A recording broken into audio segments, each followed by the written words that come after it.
이렇게 드리니까 어때요? 아마 좀 적응이 안 될 수도 있는데 다음 주에는 더 은혜 있는 찬양이 되지 않을까 싶고, 또 여러분도 그냥 누가 메인이고 누가 인도자고 누가 관객이고 누가 이렇게 대중이고 이런 거 없이 그냥 다 같이 함께 예배하는 그런 의미를 좀 담아서, 원래는 조금 더 가까이 하려고 했는데 생각보다 되게 멀어요. 되게 멀어요. 이렇게 되게 멀리 있는 것 같아요. 그래도 하나님께서 이런 예배 가운데 특별한 은혜를 여러분에게 그리고 저에게 함께 하시기를 바랍니다. 로버트 머머라는 분이 지은 내 마음 그리스도의 집이라는 책이 있습니다. 아마 읽어보신 분들도 있을 거라는 생각이 들어요. 제가 그래서 책을 가져와 봤어요. 이 책 읽어봤나요? 네, 읽어본 분도 있고 안 읽어본 분도 있는데 설교 끝말쯤에 제가 이걸 선물로 한 분께 드리도록 하겠습니다. 책을 이 책은 주인공이 예수님을 마음으로 이렇게 모시고 나서부터 시작해요. 네, 마음으로 이제 모시고 주님 이제 제 마음의 주인이 되어주세요 라고 고백하죠. 여기 다 그런 고백을 했죠. 주님 제 마음의 주인이 되어주세요.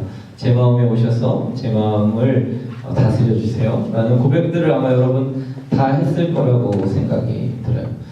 주님 이제 제 마음도 제 생각도 제 모든 것이 다 주님의 것입니다 이런 고백을 드려요.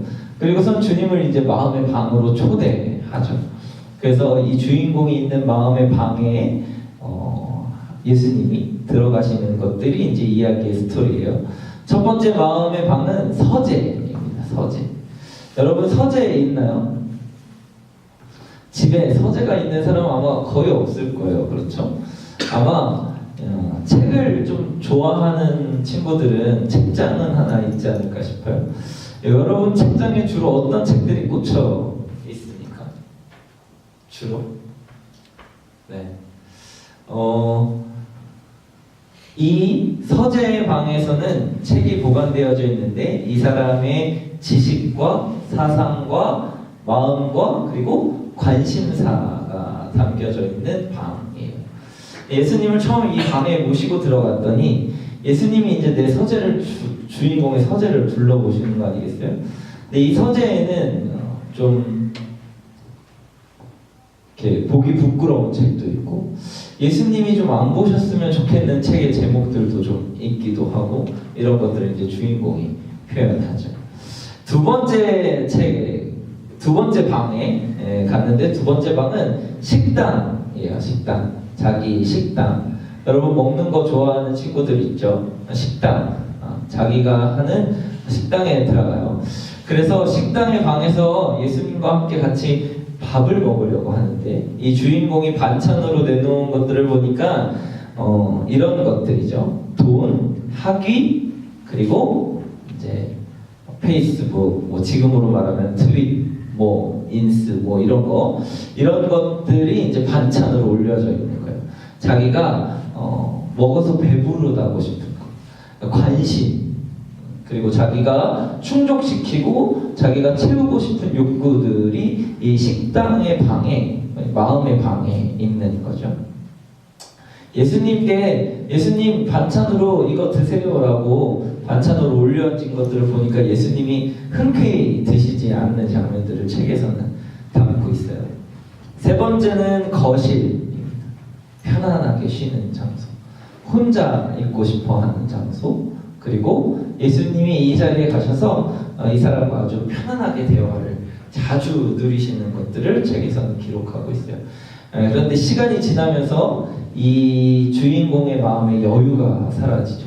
세상이 바쁘고 힘겹고 그리고 다른 관심사들을 갖게 될 때에 이 주인공은 더 이상 거실에 잘 가지 않는 것으로 표현해요. 여유가 없어진 거죠. 네 번째는 이제 작업실입니다.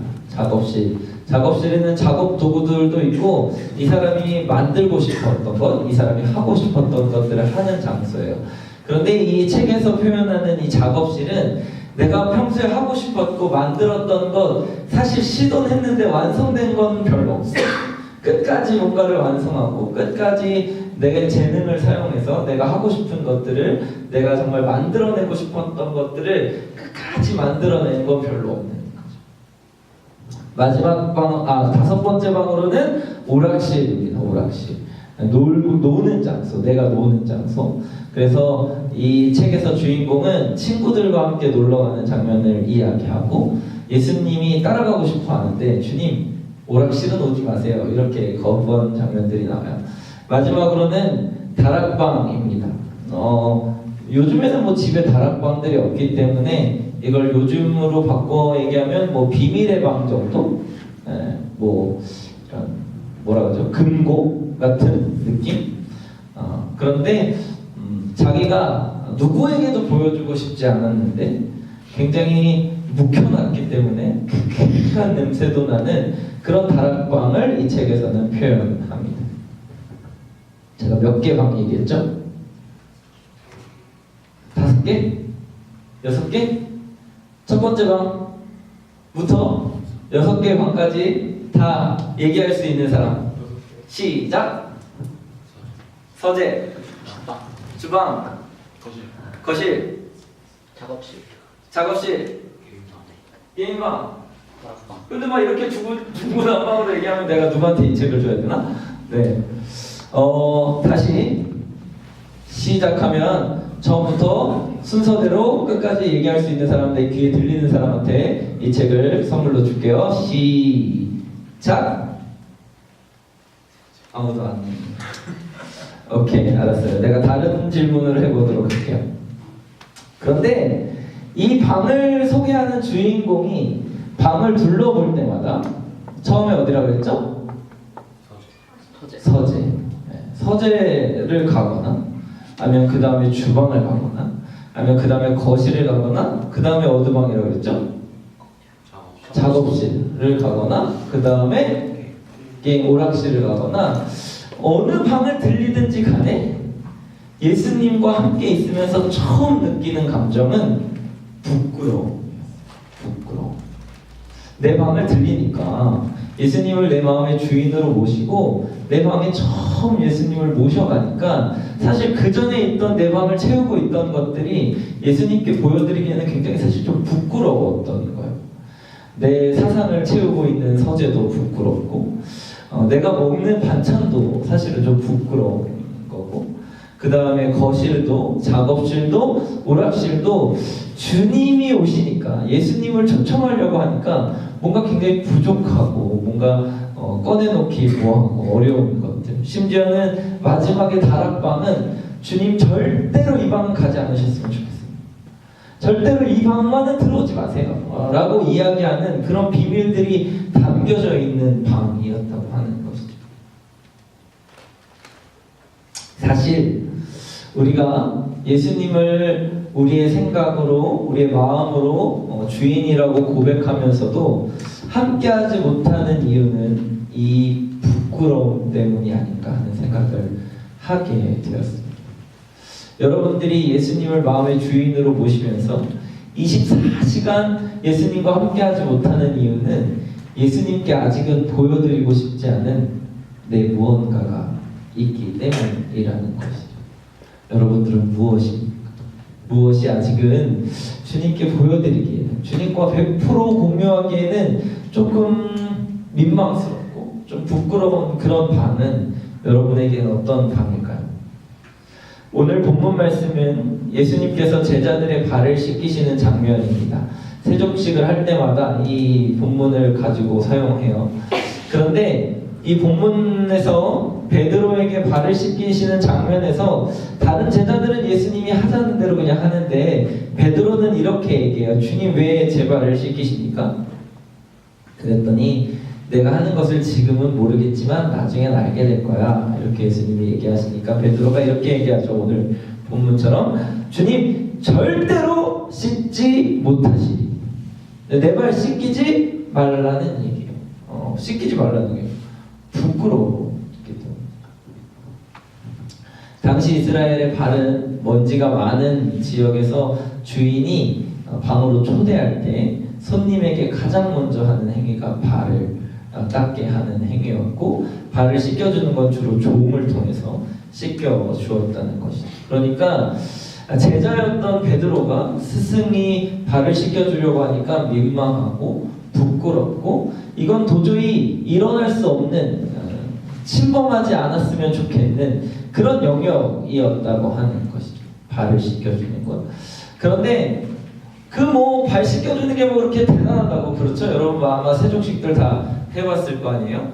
근데 이 씻겨주는 행위에 대해서 베드로가 거부했을 때 예수님이 사용하시는 단어가 사실은 좀 우리를 다시 고민하게 하고 생각해보게 하는 단어입니다. 뭐라고 얘기하시냐면, 예수님이 내가 너를 씻겨주지 않으면 내가 나와 뭐가 없다고 얘기하세요? 상관없다고 얘기해요. 상관없다. 너랑 나랑 이제 아무런 사이도 아니다라는 거예요. 씻겨주지 않으면, 그 발을 씻겨주지 않으면 제자인 너와 스승인 내가 아무런 상관이 없다는 얘기죠. 이 발은 더럽고 추하고 부끄럽고 자기가 도저히 예수님께 보여주고 싶지 않고 예수님이 씻겨주지 않았으면 하는 그 발, 거기에 예수님이 상관하지 않으면 그 사람과 예수님은 아무런 상관이 없다는 거예요.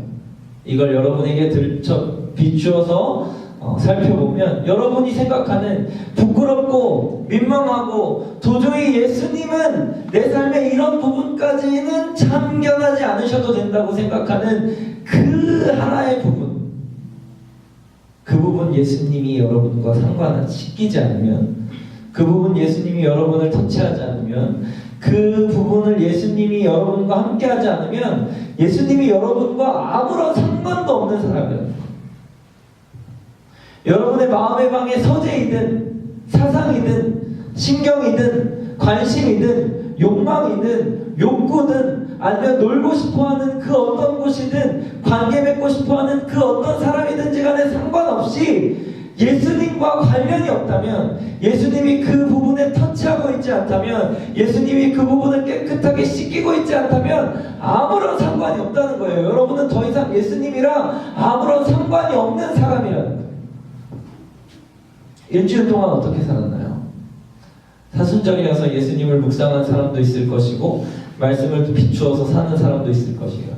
그런데 그런 우리도, 그런 목사님도 매일 새벽 예배를 드리고 말씀에 비추어 살고 가서 말씀을 전하고 수요일에 설교도 했거든요. 설교도 하는 목사님도 여전히 예수님과 함께하지 못하는 삶의 영역이 존재하고 있다는 걸 오늘 본문을 묵상하면서 새롭게 깨닫게 돼요.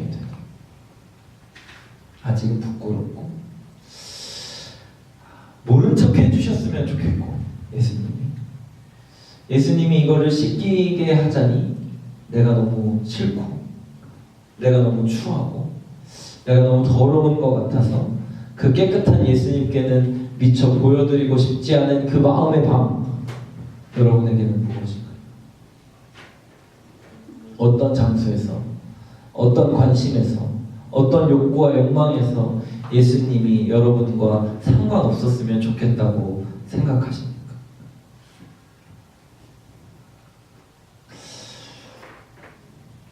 여러분은 어때요? 이 내 마음 그리스도인의 집을 읽으면 이 주인공이 예수님께 이런 얘기를 해요. 주님, 제 서재를 치워주실 수 있겠습니까? 제가 혼자서는 치울 수 없을 것 같습니다. 주님, 제 반찬을 바꿔주실 수 있겠습니까? 저 혼자서는 바꿀 수 없을 것 같습니다. 주님, 제 비밀의 방, 더럽고 쾌쾌하고 더 이상 손도 대기 싫은 것 같은 비밀이 가득한 내 마음의 방을 치워주실 수 있겠습니까?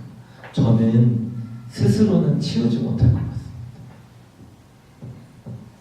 여러분의 그 마음의 방, 예수님이 관여하지 않았으면 좋겠는 삶의 영역들, 그 부분에 예수님 이 방을, 이 영역들을 터치하여 주십시오. 씻겨 주십시오. 만져 주십시오.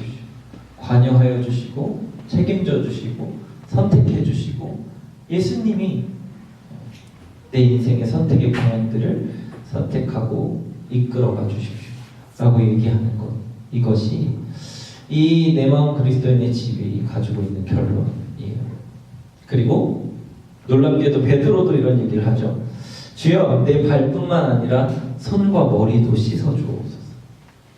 이런 고백을 하게 되는 거죠. 여러분은 어느 영역에서 예수님이 여러분과 함께 하지 않았으면 좋겠다고 생각하십니까?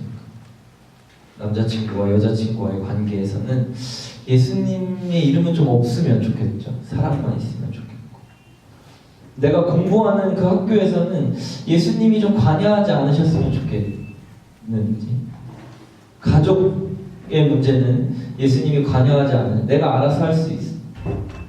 내 부모님과의 관계, 내 형제와의 관계에서는 예수님이 관여하지 않았으면 좋겠는, 아니면 더 수많은 여러분의 죄의 문제, 성적인 문제, 돈의 문제, 물질의 문제, 직장의 문제, 직업을 갖는 것, 그런 것들을 선택하고 그런 것들을 결정하는 데에서는 예수님의 생각과 의견은 물어보지 않아.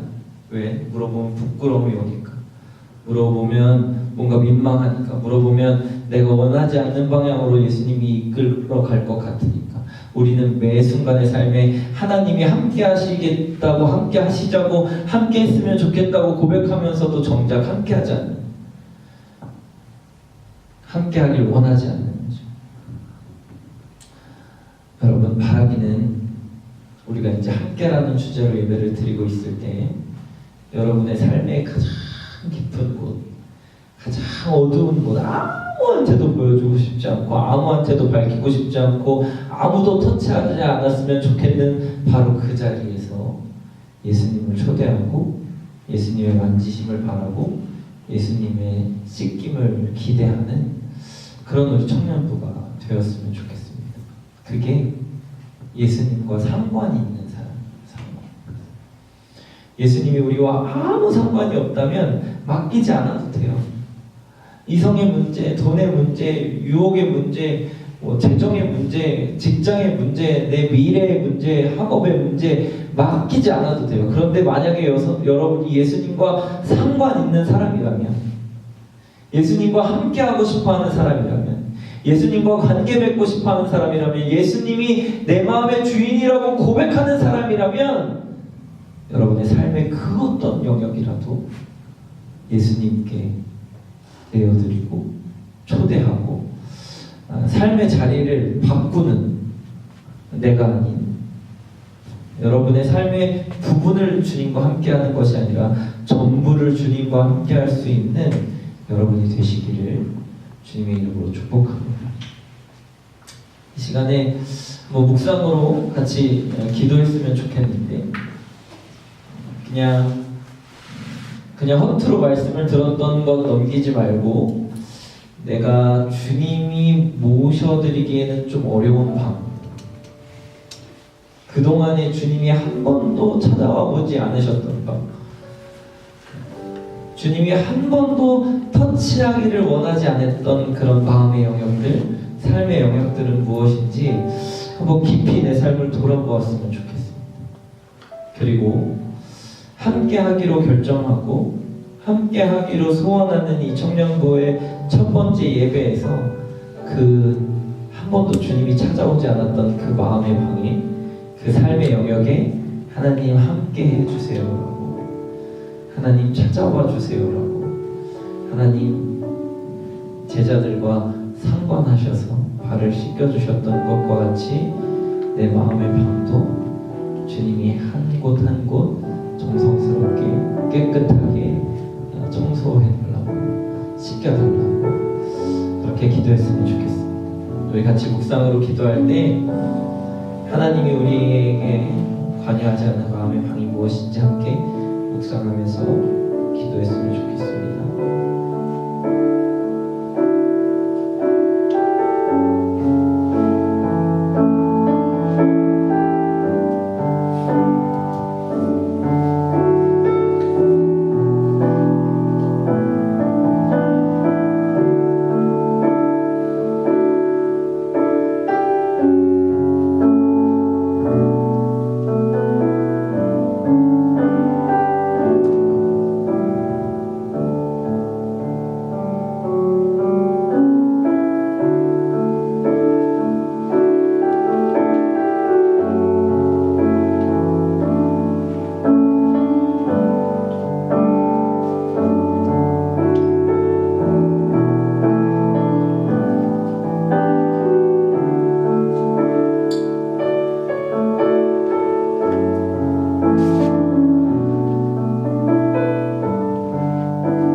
많으면서도 목사님도 여전히 잘 못하고 두려움이 없습니다.